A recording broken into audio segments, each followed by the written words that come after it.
अस्सलामुअलैकुम my dear students, Amjad Sadiq here. आज हम सेकेंड ईयर बायोलॉजी के चैप्टर क्रोमोसोम एंड डीएनए से next topic DNA replication and its models के बारे में हम पढ़ेंगे। DNA replication and its different models, क्योंकि ये डीएनए जो है ये रिप्लिकेट होता है।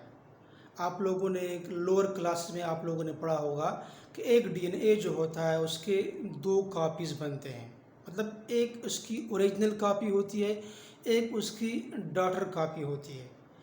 इस तरह फिर जब उसके बच्चे जो होते हैं, बच्चे में वो अपनी डुप्लिकेट कापी आगे ट्रांसफ़र करती है। एक जो पेरेंटल वन होती है, जो ओरिजिनल होती है, वो उसके पास होती है, और जो डुप्लिकेट होती है वो आगे बच्चों में क्या करती है, ट्रांसमिट करती है।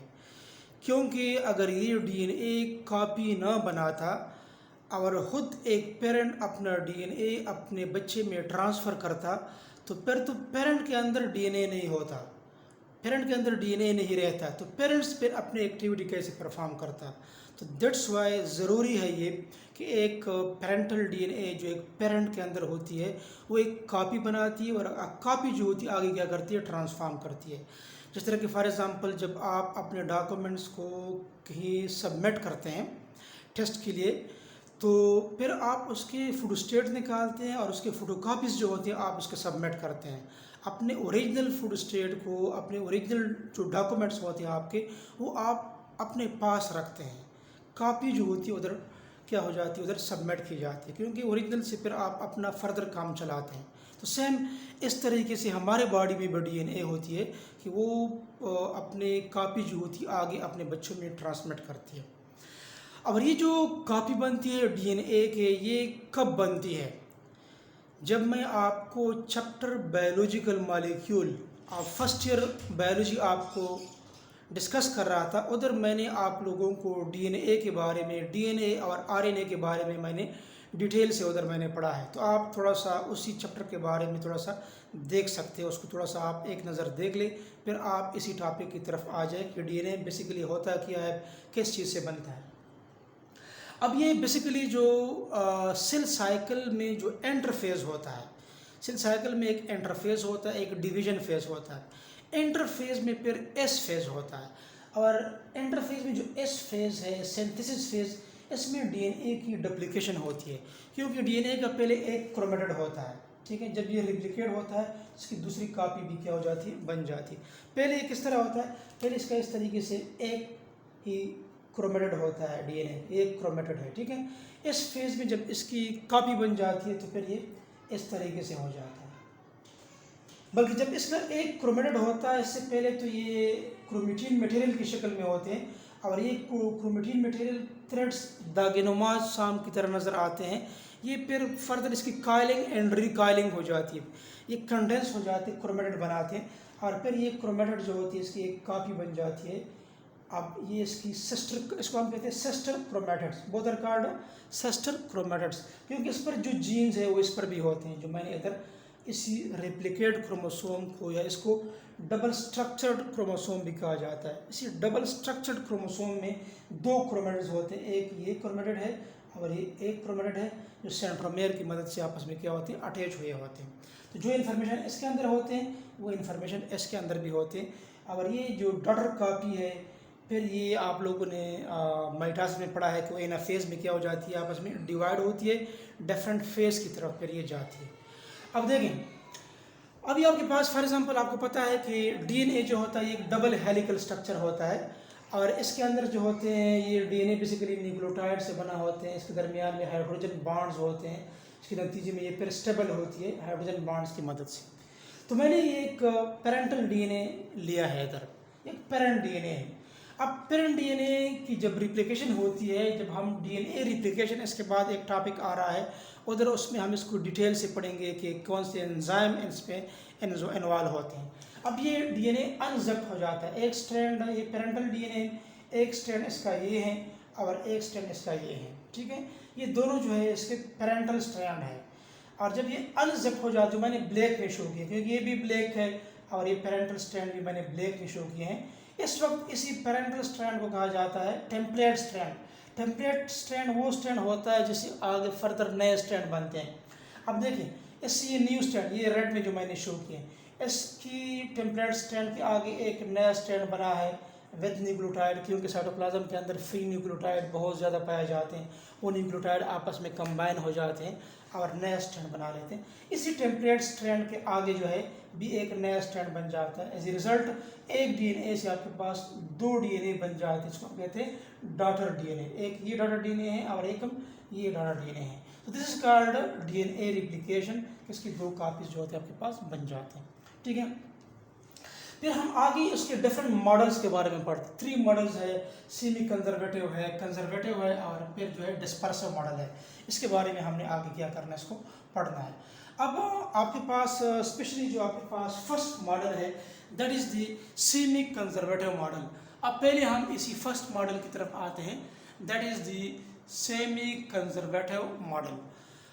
अब आपके पास जो सेमी कंजर्वेटिव मॉडल है इसमें क्या होता है, देखें ये 3 मॉडल जो मैंने आपको बता दिए, आगे ये 3 मॉडल आपके साथ है। इस पर फिर फर्दर मुख्तलिफ साइंटिस्ट ने कहा था, फिर आगे इस पर फर्दर एक्सपेरिमेंट किए गए कि कौन सा इसमें जो रिप्लिकेशन मॉडल है वो कौन सा ठीक है। ठीक है, बाद में हम उसमें 1958 में 2 साइंटिस्ट थे, उन्होंने इस पर काम कर दिया और उसने अपने काम की मदद से ये साबित कर दिया कि जो सेमी कंजर्वेटिव मॉडल है वो बेसिकली क्या है।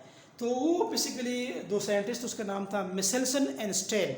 मिसेल्सन एंड स्टेल ने फिर फर्दर इस पर एक्सपेरिमेंट किए हैं, उसको फिर हम इंशाल्लाह नेक्स्ट वीडियो में हम डिस्कस करेंगे। अब सबसे पहले आपके पास कंजर्वेटिव सेमी कंजर्वेटिव मॉडल है।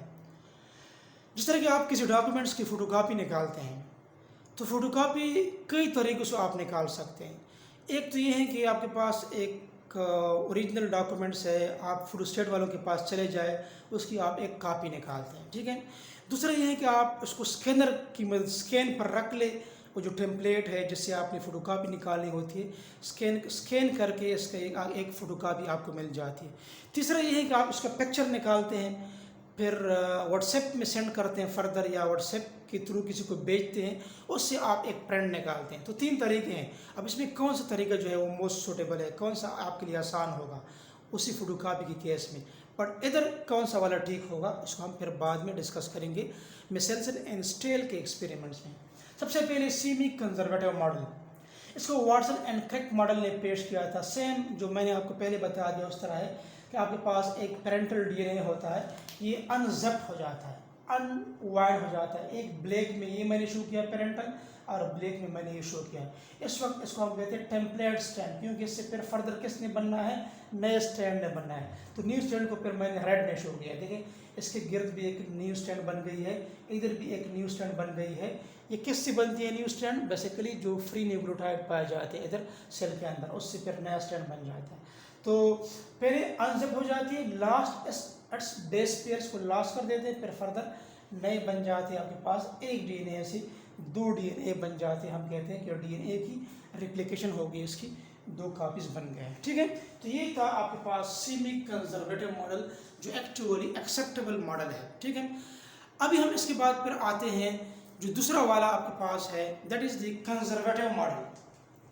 अब इधर सेमी मीन हाफ, पार्शियल, मतलब ये हाफ में डिवाइड होने के बाद इसके साथ भी एक नया स्ट्रैंड बन जाता है, इसके साथ भी एक नया स्ट्रैंड बन जाता है। सेमी कंजर्व, एक हिस्सा इसका इधर कंजर्व हो जाता है, हाफ हिस्सा, और हाफ हिस्सा इधर, और साथ साथ इस हिस्से के साथ हाफ मीन एक नया स्ट्रैंड इधर बन जाता है, एक इधर बन जाता है। सेमी कंजर्वेटिव मतलब सेमी हाफ जो है वो कंजर्व हो जाता है। कंजर्वेटिव मॉडल, इसमें क्या है, बेसिकली आपके पास ये डीएनए है, इस डीएनए में क्या हो जाता है, ये आपके पास फुली आपके पास कंजर्व हो जाता है, और इससे एक नया स्ट्रैंड बन जाता है जो मैंने रेड में शो किया है इधर, मतलब कंजर्वेटिव मॉडल।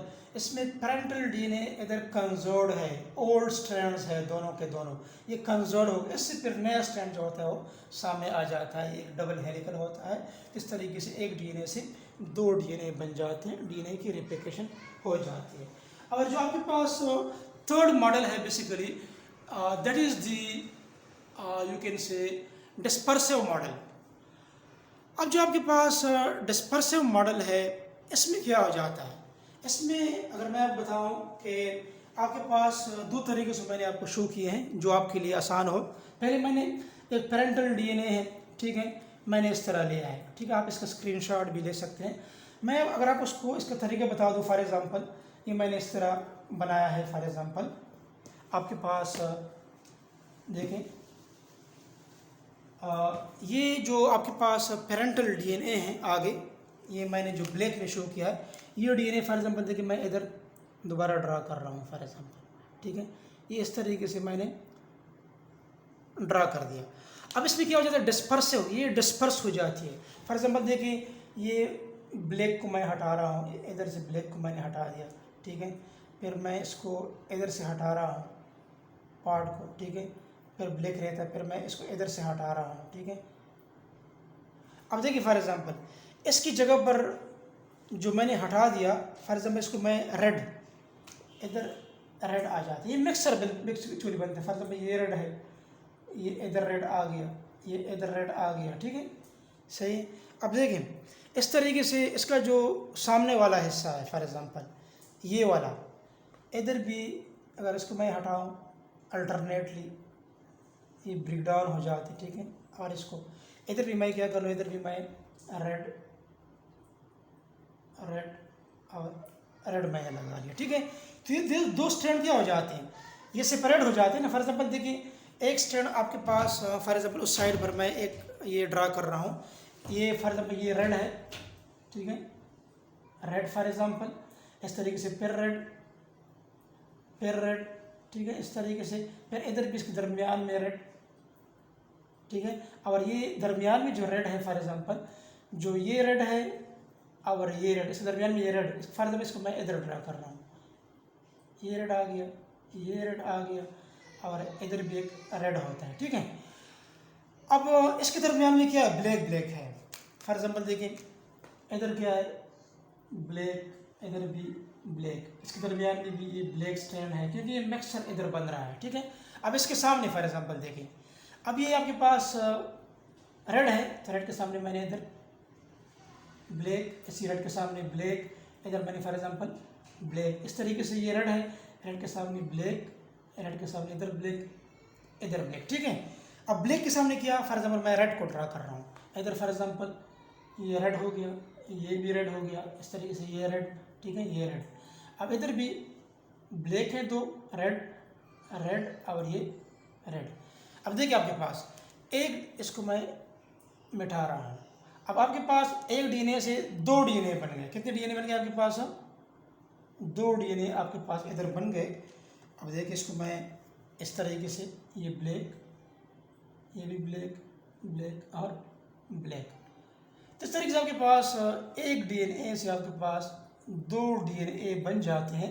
इसका dispersive, this is basically what, this is the disperse and to fragments, pieces में कन्वर्ट हो जाते हैं, mixed with new nucleotide fragment, जो साइटोप्लाज्म में मौजूद नए स्ट्रैंड हो इसके साथ मिक्स हो जाते हैं, और फिर डॉटर डीएनए आपके पास फॉर्म हो जाते हैं। ये डॉटर डीएनए बेसिकली क्या होते हैं? Mixture of both old and new fragment, ठीक है, इस तरीके से। यहाँ इस तरीके से मैंने किए हैं। फॉर एग्जांपल देखिए मैं इधर एक डीएनए ले रहा हूँ, फॉर एग्जांपल इसको मैं मिटा रहा हूँ आपके समझने के लिए। ये आपके पास फॉर एग्जांपल डीएनए है, इसकी फ्रैगमेंट्स में डिवाइड हो जाती है, ठीक है। एक फ्रैगमेंट आपके पास फॉर एग्जांपल ये है, दूसरा फ्रैगमेंट आपके पास फॉर एग्जांपल ये है, ठीक है। इसके साथ क्या हो जाता है? इसके साथ एक नया स्ट्रैंड बन जाता है जो मैं रेड में शो कर रहा हूँ। अब दिस इज द मिक्सचर, ये मिक्सचर है, ये या दोनों, कुछ बुक्स में इस तरह शो किया गया है, तो दोनों तरीके आप इसमें से कोई एक को आप लिख सकते हैं। This is the dispersive model. अब इसमें से कौन सा मॉडल ठीक है, इंशाल्लाह इसको हम नेक्स्ट लेक्चर जो मिसेल्सन एंड स्टेल एक्सपेरिमेंट है उसमें हम डिस्कस करेंगे। उम्मीद है आपको इन डीएनए रिप्लिकेशन और साथ इसके मॉडल के बारे में आपको समझ आया होगा। अगर आपको ये लेक्चर समझ आया है तो चैनल को सब्सक्राइब करें, कमेंट करें, लाइक करें, अपने दोस्तों के साथ शेयर करें और अपने दुआओं में हमें ज़रूर याद रखें। अल्लाह हाफ़िज़।